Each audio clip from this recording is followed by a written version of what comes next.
Most women waste hours trying to figure out how to stay on his mind. But the truth, just 3 words said the right way can make him think about you non-stop. And no, I'm not talking about the obvious "I love you." I'm talking about words that slip under his skin and trigger the part of his brain that keeps replaying you like his favorite song. Here's the secret: men don't obsess over beauty or perfection. They obsess over feeling. If your words make him feel something no one else does, you become unforgettable. That's why these 3 magic keywords matter. I'll share them with you in a second, but first let me explain why most women get this wrong.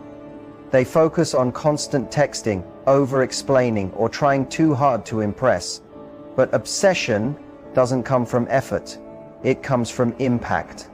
The right words don't just reach his ears, they echo in his mind long after you've left. And before I give you these exact 3 words, make sure you stay with me until the end, because I'll also show you how to use them in a way that feels natural, so he never sees it coming, but always remembers you. Imagine making a man think about you all day, without sending him endless messages, without running after him, without turning yourself into some impossible version of perfect. Just 3 simple words. That's it. 3 words that, if you use them right, can be the difference between being just another face he passes by, or the woman who stays in his thoughts long after you've left. And let's clear this up right now. This is not some cheap party trick. It's not a tired movie line, and it's definitely not a silly gimmick meant to control him. This is real. It's rooted in deep psychology, and in how attraction truly works under the surface. I'm talking about the part of the mind Carl Jung studied his whole life, the unconscious mind, that hidden space where real desires live. Most people believe attraction is about logic, about ticking boxes. She's pretty, she's smart, she's kind. Okay, I'm interested. But that's not how it really works. If it were that simple, dating apps would have solved love years ago. The truth is, the connections that move us the most are not logical. They're emotional, symbolic. They live in the part of the mind you can't see, but you can feel. Jung explained it perfectly. Until you make the unconscious conscious, it will guide your life, and you'll call it fate. Think about that for a moment. The memories that stick with you? When someone's smile feels different, when a simple comment touches something deep, when a glance feels like a whole conversation. Those aren't planned. They are emotional triggers that cut past logic and hit your core. They wake something inside you that you didn't even realize was sleeping. And here's where many women get it wrong. They try to create that feeling by doing more texts, more check-ins, more effort just to be noticed. But the harder you try, the less magnetic you seem. Because true attraction doesn't come from effort, it comes from resonance. From that calm but lasting mark you leave when your words and energy bypass his conscious filter and go straight into his unconscious mind. This is where those 3 words matter. They work because they are not only words, they are a symbol. They plant an image in his head. They invite him into a story he can't help but imagine himself in. And once that picture is rooted in the part of his mind that holds meaning and emotions, you're no longer fighting for his attention like everyone else. You've entered a whole new space. You become the woman he can't stop thinking about, even if he doesn't fully know why. So here's my promise to you. By the end of this, you'll understand not only what to say, but why it works on a deeper level that has nothing to do with tricks and everything to do with psychology. This isn't about making him obsessed for a week and then fading away. This is about building a connection that pulls him in emotionally and lasts, because it touches something symbolic inside him. It's not magic. It's not manipulation. It's how the human brain works. And once you learn this, you'll see you don't need to chase. You don't need to stress. And you definitely don't need to be perfect. You only need to know how to speak in a way his unconscious will always remember. And that begins now. Here's a truth most people never mention. Attraction doesn't start in the logical part of the brain. It doesn't begin with checklists. It doesn't care about points like nice, kind, good job, good looks. That's not what makes someone unforgettable. The connections that stay with us, that haunt us in the best way, are emotional first, logical later. And this is what Carl Jung spent his life studying. He showed that the human mind is driven as much, if not more, by symbols, patterns, and unconscious pulls as it is by reason. We like to believe we're making conscious, smart choices. But really, the unconscious arrives first. That's why he said, until you make the unconscious conscious, it will guide your life and you'll call it fate. In simple words, until you understand what's pulling strings underneath, you'll think things just happen. You'll think you just clicked with someone. But that click is not random, it's emotional and symbolic resonance. Something in their words, their moves, even their tone, speaks right to your unconscious mind, skipping logic altogether. And this is where most women unintentionally block themselves from creating that kind of spark. Why? Because how do they usually start? With something plain, polite, and flat. Hey, how are you? How's your day? Hope you're okay. Now, it's not bad, it's just invisible. Those phrases don't create a spark. They don't give an image. They don't cut through the noise of his day. And if nothing you say stirs him emotionally, there's nothing for his mind to hold on to. No hook, no replay later. Think of it like this. The mind doesn't store words, it stores feelings. You may not remember the exact words someone said years ago, but you remember how you felt in that moment. That's emotional anchoring. Without it, even a nice conversation fades into the same boring blur. And here's the catch. The unconscious doesn't react to perfect grammar, flawless logic, or safe topics. It reacts to symbols, to pictures, to suggestion. That's why a single line with the right energy can be more unforgettable than 20 polite texts. Jung understood that what stirs us most is often unseen by the rational brain. When you tap into that, when your words carry a subtle spark, you pass through his mental filter. He isn't replying out of politeness anymore. He's replying because something in your words touched an emotional thread he didn't even realize was there. So if your aim is to leave an impression that stays, you have to stop leading with empty, emotionless lines. Next time you talk to a man you like, ask yourself, does this create an image, spark curiosity, or move an emotion? Or is it just filler? Because filler gets lost, emotion gets stored. And the second you realize attraction is built in the unconscious, not in polite exchanges, you stop trying to impress with perfection and start aiming for emotional resonance. That's when you move from being just another chat to being the memory he can't shake off. Let's be real. Most conversations start the same. Hey, how are you? How's your day? Hope everything's good. It's nice, it's safe, and it's totally forgettable. Now, I'm not saying kindness doesn't matter. It does. But when it comes to sparking attraction, safe is the fastest way to be invisible, because polite, neutral greetings don't spark anything in the emotional part of the brain.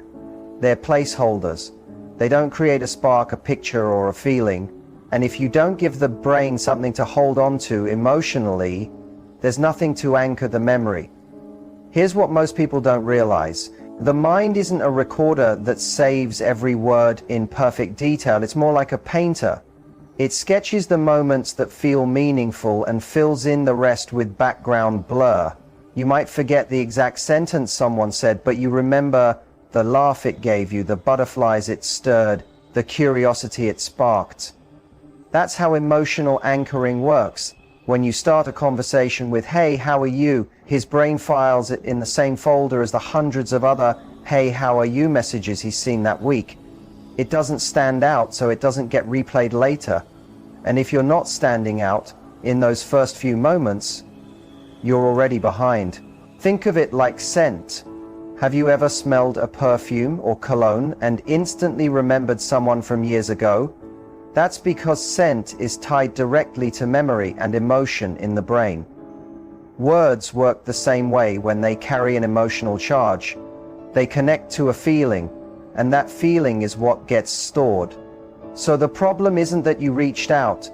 It's that you reached out in a way that didn't carry meaning. It didn't light up the emotional wiring. It didn't paint a picture in his mind or create a moment he could actually feel. Now here's where it gets fascinating from a psychological point of view. The brain is wired to notice novelty. Anything that breaks the usual pattern, anything that interrupts the autopilot of daily life gets flagged as important. That's survival wiring. Thousands of years ago, noticing something different could mean the difference between finding food or becoming food. Today, it means noticing someone who feels different from everyone else. So when you open with something that makes him pause, that pulls him out of his daily scroll, you trigger that novelty switch. And if what you say not only breaks his pattern but also stirs curiosity or emotion, now you've created a double anchor. He's not just noticing you in the moment. His brain is also placing you into the worth thinking about again category. But here's the warning: novelty without emotion is just a funny or quirky line. It might make him smile for a second, but then it disappears. You need both. Something unexpected and something that makes him feel, because emotion is the glue that makes novelty stick. That's why the gap between "how are you" and something charged, playful, or image-rich is massive. One goes unnoticed while the other slips in and makes itself at home in his memory. And in attraction, the second you take up emotional space in someone's mind, the game changes. Here's the trap most women don't even realize they're walking into. You start sounding like every other woman in his inbox. Same greetings, same safe questions, same predictable rhythm. And when you blend in, you vanish. It's not that he doesn't like you, it's that nothing about your words creates a moment worth holding on to. You become part of the background hum of his day, not the melody he replays in his head. And then, because you can feel you're not standing out, you overcompensate. You send longer texts, you fill them with emojis, you hand out big compliments, you fire off question after question to keep the conversation alive. But here's the hard truth. That doesn't pull him closer, it pushes him away. Why? Because the unconscious doesn't respond well to pressure. Attraction thrives in space, in that subtle tension between wanting to know more and not having all the answers yet. When you flood him with attention, you kill that tension. Instead of feeling drawn to you, he begins to feel weighed down by the interaction. What was once light and exciting now feels like a chore. Excessive effort also flips the emotional script. Instead of him thinking, "Can I win her over?" he starts to feel like the prize has already been handed to him. And human nature is wired to value what's earned more than what's given without effort. Psychologically, when something feels too available, the mind unconsciously assumes it's worth less. And constant questioning is one of the fastest ways to drain intrigue. It makes the conversation feel like an interview. Now, asking questions isn't bad. The right questions, asked at the right time, can be powerful, but when you rapid fire them just to avoid silence, you're telling him you care more about filling gaps than creating real connection. The truth is, attraction isn't about how much you say, it's about the quality of the moments you create. Your goal isn't to cover every pause in conversation, or to prove how interested you are. Your goal is to drop sparks, small flashes of novelty, curiosity, and emotion that stand out against the background of his day. Think of it like this. If every other woman is handing him a bucket of water, you want to be the one holding a match. A match changes the atmosphere instantly. A match has heat, energy, and mystery. It makes him pause, notice, and wonder what comes next. That's the difference between being background noise and being music. Carl Jung often spoke about the power of symbols and emotional resonance. When you speak in a way that hints at possibility, that paints even a small picture in his mind, you're not just making small talk. You're engaging his unconscious. That's where real attraction lives. So instead of chasing his attention with more words, more flattery, and more effort, take a step back. Create space. Let your presence and your choice of words carry the weight. Give him moments to feel you, not just read you. Because when you stop trying to outtalk every other woman in his inbox and start focusing on impact, you move from being background static to being the signal he tunes into without knowing why. And this is where it all comes together.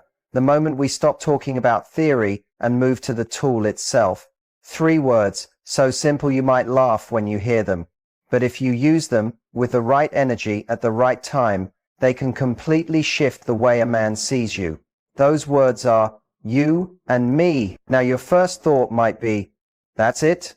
That's the big secret. But here's where most people miss the point. The strength isn't in the size of the phrase, it's in what it suggests. You and me doesn't just describe two people, it links them in the listener's mind. It plants an image where the two of you are already connected, already in the same frame, already part of the same story. Carl Jung explained that our unconscious speaks in symbols, not checklists. You and me is exactly that. A symbol. It cuts past logic and settles into the symbolic part of the mind where meaning and emotion are woven together. You're no longer just talking to him. You're talking with him in a way that makes him feel like you're already connected. Here's why that matters. Most women, when they want to suggest doing something with a man, ask for it.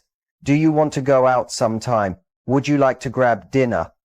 When you ask, you put the power entirely in his hands. You are waiting for approval, and whether you realize it or not, that shifts the dynamic. You've placed yourself in the position of applicant instead of co-creator. But when you say, you and me should grab dinner, you're not asking. You're declaring a shared vision. You're framing the moment as something that already exists in possibility. It's not a plea, it's an invitation, with confidence baked in. Psychologically, that hits very differently. Think of the unconscious like a movie projector. Most of the time when you talk to someone, you're giving them information. They process it. Maybe they remember it, maybe they don't. But when you say you and me, you're handing them a short scene to play in their head. Suddenly they're seeing you two together, laughing at a restaurant, standing side by side, sharing an experience. That mental image is the emotional hook. And here's the subtle genius of it. It's not aggressive. You're not cornering him with, we should be together on day one. You're giving him something light, playful, and easy to agree with. But that still builds an emotional bridge. You're suggesting, not demanding. That's why it creates intrigue instead of pressure. Jung would say you're speaking in the language of the unconscious, using a simple symbol to awaken subtle desire. Because desire doesn't always come from grand gestures or deep confessions. Sometimes it's sparked by a fleeting suggestion, a possibility that his mind starts exploring without you having to push it. And the best part? You and me works in endless variations. You can attach it to an activity. You and me should catch a concert. To a feeling. You and me would make a dangerous team. Even to an inside joke. You and me, we'd survive a zombie apocalypse. Every time you use it, you're reinforcing the image of togetherness without ever having to beg for it. That's why these three words are more than a line. They're a frame, a way to shift the dynamic from two separate people having a chat to two people sharing a possibility. And when you can plant that possibility in his unconscious, you stop being background noise. You become the scene he can't stop replaying. Here's why you and me land so hard. It quietly communicates three qualities that most men find magnetic, whether they can explain it or not. And the beauty is, you're not shouting these qualities. You're showing them in a way that slips straight into his unconscious. First, confidence. When you say you and me, you're not timidly asking for permission. You're declaring. You're framing the two of you together as something natural, obvious, almost inevitable. That energy says, I know my worth, and I'm not afraid to imagine us together. Psychologically, confidence is attractive because it signals self-sufficiency. Tells his brain you're not desperate for his approval, which paradoxically makes him want to give it. Second, clarity. You and me doesn't wander around the point. It's not maybe, we could hang out sometime if you're not busy. It's clear, direct. It says, I know what I want, and I'm comfortable putting it out there. In a world where so much communication is vague, clarity feels refreshing. It cuts through the static and tells his mind, this is a person who's decisive, someone who doesn't get lost in hesitation. Third, initiative. This is the part that really shifts the dynamic. Most people, men and women, sit back and wait for the other person to make the move. By saying you and me in the right moment, you take the lead. You set the tone. And here's the twist. Taking the lead doesn't make you look pushy. It makes you look engaged. It signals that you're not passively letting life happen, you're shaping it. Now let's get real about how you use it, because the same phrase can be magnetic or awkward depending on your timing and tone. Playful example: you're both talking about how competitive you get with board games. You laugh and say, "You and me would be dangerous on the same team." It's light, it's fun. It plants the image without forcing it. Awkward example: you've just met him and within 5 minutes you lock eyes and say in a serious tone, "You and me should be together." That's not sparking curiosity. That's jumping to chapter 20 when you're still on page 1.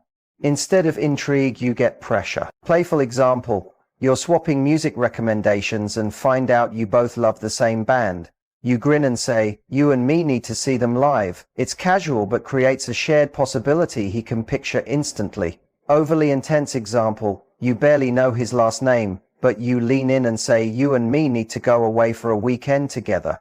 That's not creating resonance, it's tripping his mental alarm. The difference is subtle but huge. The right version of "you and me" is an open door, it invites him to imagine. The wrong version is a push, it demands he walk through before he's ready. From a Jungian perspective, what works is when the phrase operates as a symbol, something that awakens the archetype of partnership without you spelling out every detail. The unconscious loves suggestion. It doesn't need a blueprint, it just needs the seed. So when you use "you and me," remember confidence, clarity, initiative. Say it in a way that feels like you're letting him in on a little secret, not handing him a written contract. That's how it goes from being just 3 words to becoming the line that echoes in his mind long after the conversation ends. If you want "you and me" to hit the way it's meant to, you can't just toss it out like spare change. These 3 words are a spark, and sparks only work when there's something to ignite. That's why there are rules, not rigid scripts, but principles that make the difference between lighting him up and leaving him cold. Rule 1: choose the right moment. This is non-negotiable. "You and me" works when there's already a flicker of connection. That doesn't mean you need fireworks, just a natural